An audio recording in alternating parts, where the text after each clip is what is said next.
Wu, qui est vice-président Trust Services chez Ledger. Si vous pouvez l'applaudir, can you applaud him, please? Hello, really nice to see you. Can I start by by asking a few questions? Well, first of all, are you mostly French speakers or English speakers? Please raise your hand, people who are French speakers. OK. Bon, en ce cas, je pense que je vais faire la présentation en français. Et puis ma deuxième question, c'est, dans la salle, qui possède déjà des cryptoactifs? Ah, c'est bien, très très bien. Donc en fait, on est même au-delà des 8% dont Faustine parlait tout à l'heure. Parfait. Alors écoutez, je vais faire une présentation assez courte et pour nous laisser le temps de rentrer, j'espère, dans une discussion. J'espère que vous aurez plein de questions. Voilà. Et je voudrais commencer peut-être par une question un peu, on va dire, audacieuse. Est-ce que, avec ce qui vient de se passer récemment, on peut dire que les cryptos sont mortes? Bon, c'est par exemple ce que met en une le magazine The Economist du 19 novembre, où on voit une météorite qui s'écrase, voilà, et qui est là pour représenter le fait que voilà, les cryptos, ça y est, c'est fini, on n'en parle plus, tournons la page. Bon. Alors, évidemment, nous, on pense le contraire. Et en fait, ce que je vous propose, c'est de prendre un petit peu de recul. En fait, si on regarde ce qui se passe, on peut considérer que les crypto-actifs, les crypto-monnaies, sont en fait une application d'une nouvelle infrastructure de services digitaux.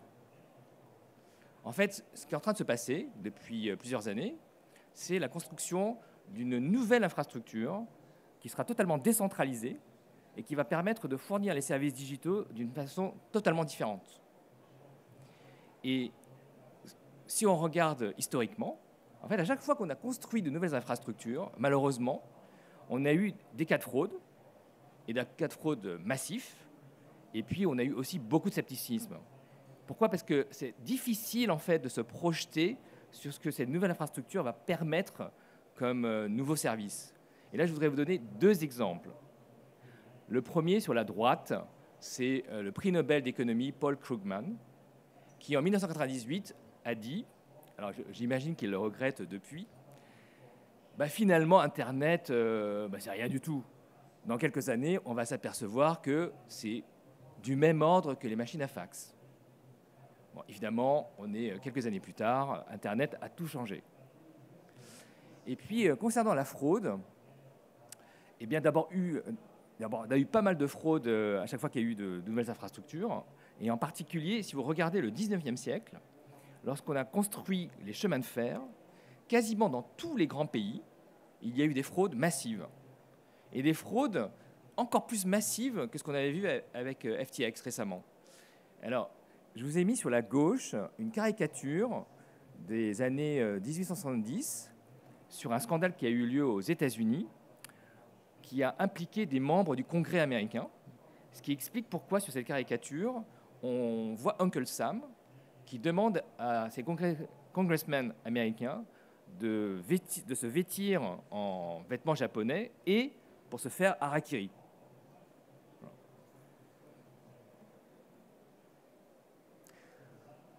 Parce que, en fait, vraiment, ce qu'on est en train de vivre actuellement, on a en fait la construction d'une nouvelle infrastructure de services digitaux dont le sujet principal, me semble-t-il, c'est la décentralisation. Dans les architectures, on va dire, traditionnelles telles qu'elles existent aujourd'hui, qui sont bien sûr majoritaires, on a des services dits centralisés, des services sur une architecture client-serveur. C'est-à-dire qu'il y a une machine centrale, un serveur. Alors évidemment, il peut être redondé, peut être reproduit, etc. Mais fondamentalement, l'idée principale, c'est vous avez une machine centrale. C'est la machine centrale qui prend toutes les décisions. Et nous, les utilisateurs, on vient se connecter à cette machine centrale et on est dépendant de cette machine centrale. Ce qui veut dire que, fondamentalement, si cette machine centrale ne fonctionne plus, le service s'arrête. Si cette machine centrale est piratée, le service fournit, faire perdre toutes ses données, etc. Voilà. Donc on a à la fois des avantages sur cette architecture centralisée, mais également plein d'inconvénients. Et en fait, avec les blockchains, nous sommes en train de construire une nouvelle infrastructure qui sera totalement décentralisée, où tous les nœuds du réseau seront considérés comme étant des paires et pourront en fait avoir une redondance structurelle de l'infrastructure. Et avec ça, en fait, on va avoir une nouvelle catégorie de services et d'objets digitaux qu'on peut appeler les digital assets, une nouvelle génération de digital assets, dont les cryptos sont l'application la plus connue aujourd'hui, mais dont on voit aujourd'hui aussi de premières extensions dans d'autres domaines. On a vu des extensions dans le domaine de l'art. Là, je vous ai mis deux exemples très connus. Donc, vous avez l'œuvre de Beeple qui a été vendue aux enchères pour, je crois, plus de 60 millions de dollars sur la gauche. Et puis après, vous avez les CryptoPunks. Alors on aime ou on n'aime pas, mais il y a des collectionneurs, il y a des acheteurs de cet art digital. Un peu relié à ça, vous avez des objets de collection.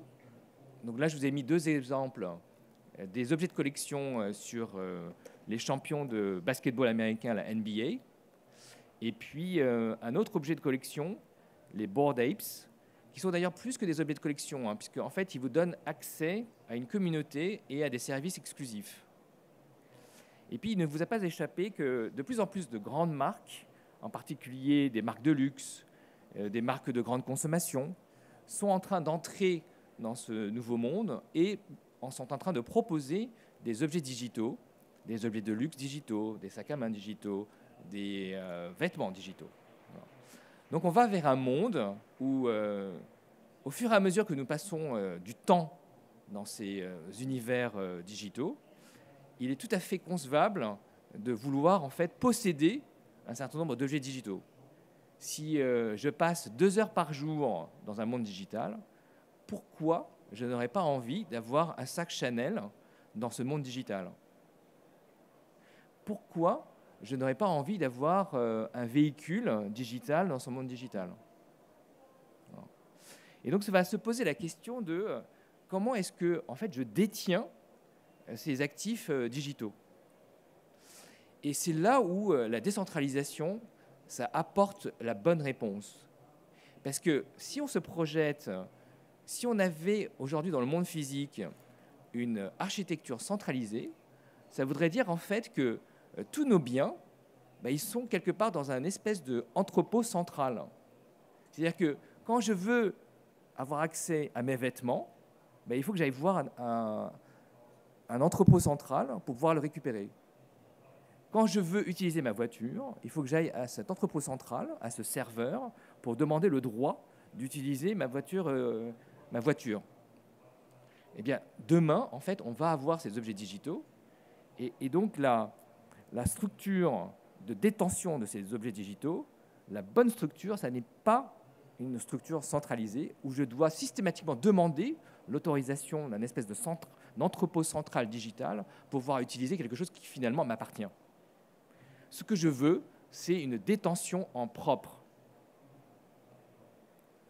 Voilà, et donc c'est ça, les grands principes auxquels nous croyons chez Ledger. Nous croyons à 2 grands principes. Le premier grand principe, qu'on appelle self-custody, qui est en fait la détention en propre de ces actifs digitaux, de ces objets digitaux. Donc aujourd'hui, c'est bien sûr les crypto-monnaies, mais demain, ce sera tous ces autres objets digitaux dont on commence seulement à voir l'étendue, l'art, les objets de collection, les vêtements, etc.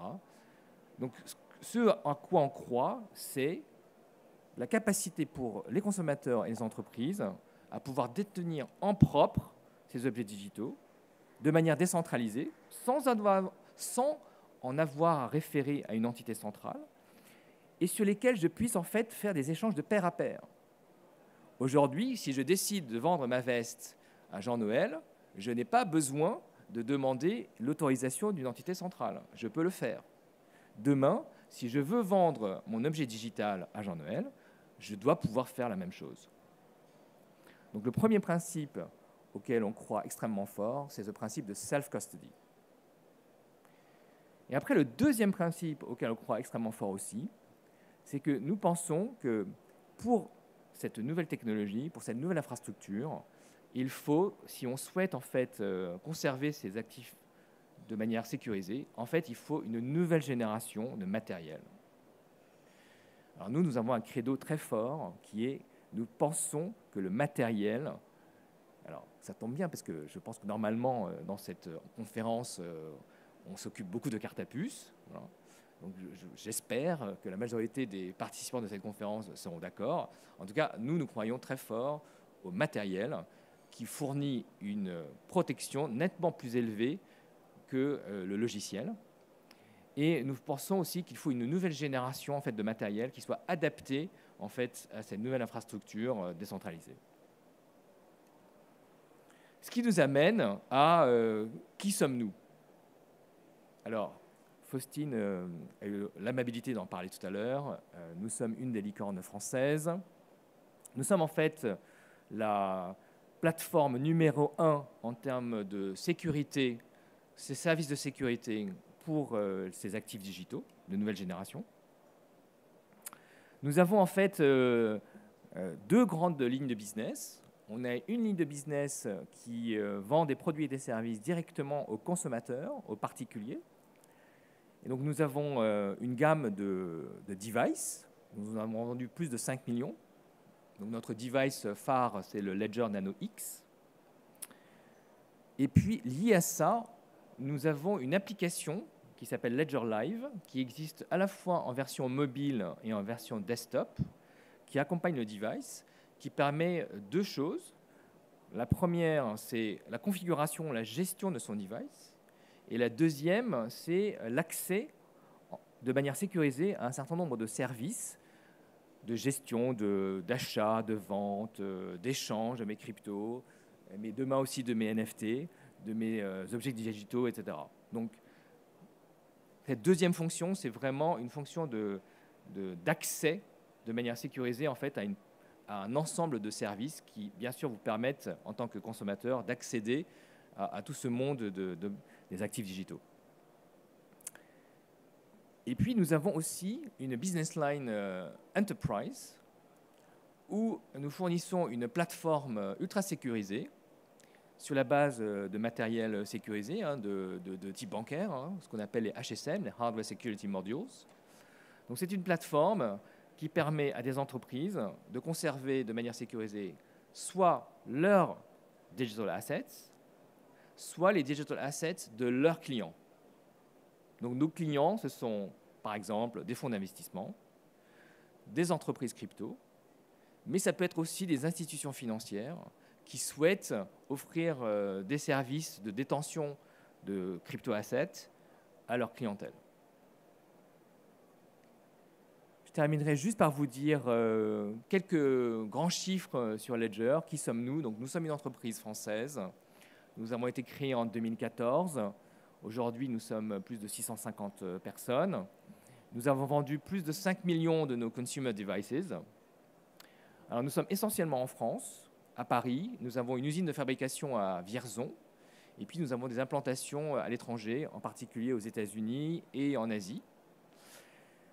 Comme vous voyez, en fait, nous sommes une entreprise de tech. Donc 70% de nos ressources sont sur des fonctions R&D. Et comme je vous disais tout à l'heure, sur cette activité enterprise, nous avons aujourd'hui plus d'une centaine de clients qui sont, encore une fois, des fonds d'investissement, etc., etc. Voilà, je voudrais terminer par ça et vous laisser la possibilité de poser des questions. J'espère que vous en avez de nombreuses. Merci à tous. Merci Monkey. Est-ce qu'on a des questions? Plein de questions. Oui. Bonjour, hello. Are you working on CBDCs as well to extend your portfolio of service or cryptocurrencies, looking in like the European Central Bank initiatives or things like that? So we are structurally compatible with CBDCs because our technology is compatible with blockchains. So if the CBDCs use blockchains, then we are structurally compatible. We are an infrastructure provider. We are a technology tool provider. We don't operate in the application layer. So we are not directly involved in the different CBDC pilots and tests, etc. We are a provider of technology. Thank you.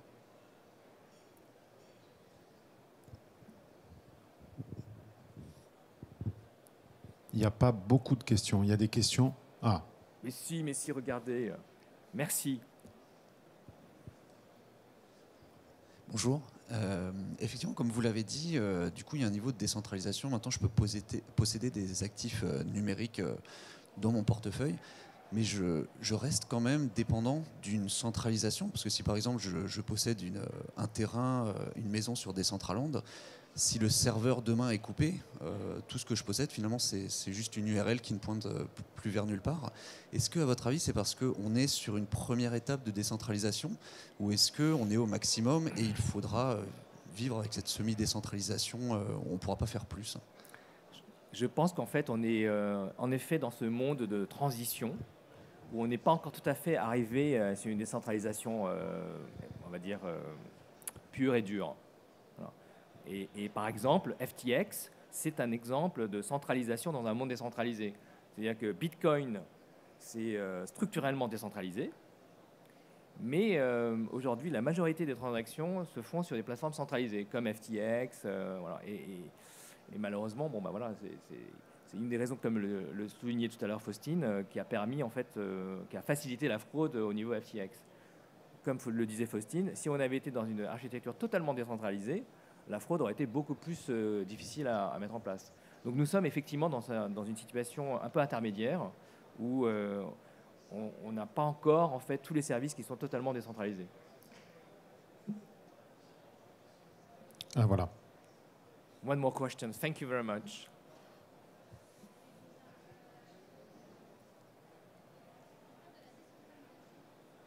Avec le micro, je pense que ce sera mieux. Bonjour. Dans le cadre de la décentralisation, et si on pousse le modèle plus loin, donc je serai honneur de mes datas en termes d'identité et de toutes mes assets digitales au sens large. Quid des gouvernements, du rôle des gouvernements, quid du rôle des banques et de tous les intermédiaires dans le cadre de cette désintermédiation à plus long terme? Comment vous voyez un peu les choses chez Ledger? Alors d'abord, si je peux prendre l'exemple d'une identité, les décentralisations, honnêtement, c'est vraiment le mieux pour nous en tant que citoyens. Je voudrais juste reprendre un peu... donc aujourd'hui, dans le monde physique, si je veux prouver mon identité, je montre ma carte d'identité ou mon passeport émis par un gouvernement. Okay, et la personne en face regarde et puis vérifie mon identité. Quand j'utilise ma pièce d'identité, le gouvernement n'est pas mis au courant que je suis en train d'utiliser ma pièce d'identité. Et non, là, dans un monde physique, dans le monde physique, d'accord ? Dans le monde physique, si je vais chez un commerçant et je lui montre ma pièce d'identité, sauf si on vit vraiment dans un environnement de surveillance étatique, etc. Mais enfin, normalement, le gouvernement n'est pas mis au courant sur le fait que je viens d'utiliser ma pièce d'identité. Normalement aussi, le commerçant ne va pas prendre une copie de ma pièce d'identité. Okay. Alors maintenant, regardons ce qui se passe aujourd'hui dans le monde numérique. Dans le monde numérique, avec les architectures centralisées, à chaque fois que je veux utiliser une identité, le serveur central sait qu'il y a une demande d'utilisation de mon identité. Donc là, en fait, à chaque fois que je veux utiliser mon identité, le serveur central, il sait que je suis en train d'utiliser mon identité. Il sait non seulement quand, où et pourquoi. C'est un niveau de traçage qu'on n'a pas aujourd'hui dans le monde physique. Le deuxième sujet aussi, très souvent, c'est que quand on utilise son identité numérique sur un site, le site, il garde la copie de votre identité. Donc, c'est assez incroyable parce que je pense que si on nous disait ça dans le monde physique, je pense que les gens, ce serait la révolution. Ils attaqueraient la Bastille, etc. Mais on a ça dans le monde numérique et personne ne dit rien. Et en fait, fondamentalement, si on va vers un système d'identité décentralisée, l'État, les gouvernements vont rester la puissance régalienne. C'est quand même eux qui vont fournir cette identité. Mais l'utilisation pourra se faire de manière décentralisée sans que en fait, l'État soit systématiquement mis au courant de l'utilisation de son identité, de l'identité qu'il a émise. Comme aujourd'hui dans le monde physique. finalement, on ne demande à avoir dans le monde numérique que la même chose qu'on a aujourd'hui dans le monde physique. Et je vous laisserai sur cette remarque. Donc, les entités, les institutions telles qu'elles existent aujourd'hui, bien sûr, elles vont conserver leur rôle, mais je pense que nous, en tant que citoyens, nous aurons une vie nettement mieux, nettement plus privacy-centered dans un monde décentralisé. May I ask a question? So, thank you for your presentation. Okay, sure. You have a lot of Sorry. waves. You have a lot of airwaves. You're super wired. connected. Yeah, so I know you as a consumer company, and your data show this, but I'm very interested in your moving to the institutional company, to the B2B number are, interesting, but low still. So, and I think there is one reason, I don't know if you agree with this, is that company usually do use external services for custody, general companies, bank accounts. Is an external service. So in the way they operate and also in the culture they have, they trust someone to hold their own assets, money. So how do you face this, moving? And how do you address this problem with your value proposition? Because I see the point of the consumer, that like you said in your previous answer, but not as much the same value proposition for companies. So how do you penetrate the B2B? Well, first of all, this enterprise business is not new, and we have more than 100 customers. Because we operate in the B2B space, we cannot have millions of customers, because our customers are companies, okay? And what we do is we protect either the assets of the company, or the company uses our technology to protect the assets of their customers. So for example, some of our customers are financial institutions who use our technology to custody assets of their customers. Okay. Now, I think that, again, let's take a step back. If I am a luxury brand, today, when I manufacture handbags, do I keep those handbags in my buildings? Do I outsource the storage of my handbag to a bank? No. So tomorrow, when I'm going to do digital handbags, why would I systematically custody those digital handbags at an external provider? Particularly since the number of digital handbags is most likely to be much higher than the number of handbags that you're going to produce physically. So I would say that in a lot of situations, in fact, we will find corporations who will need to custody their digital assets by themselves. Thank you very much, Monkey. On peut l'applaudir, s'il vous plaît. Merci beaucoup.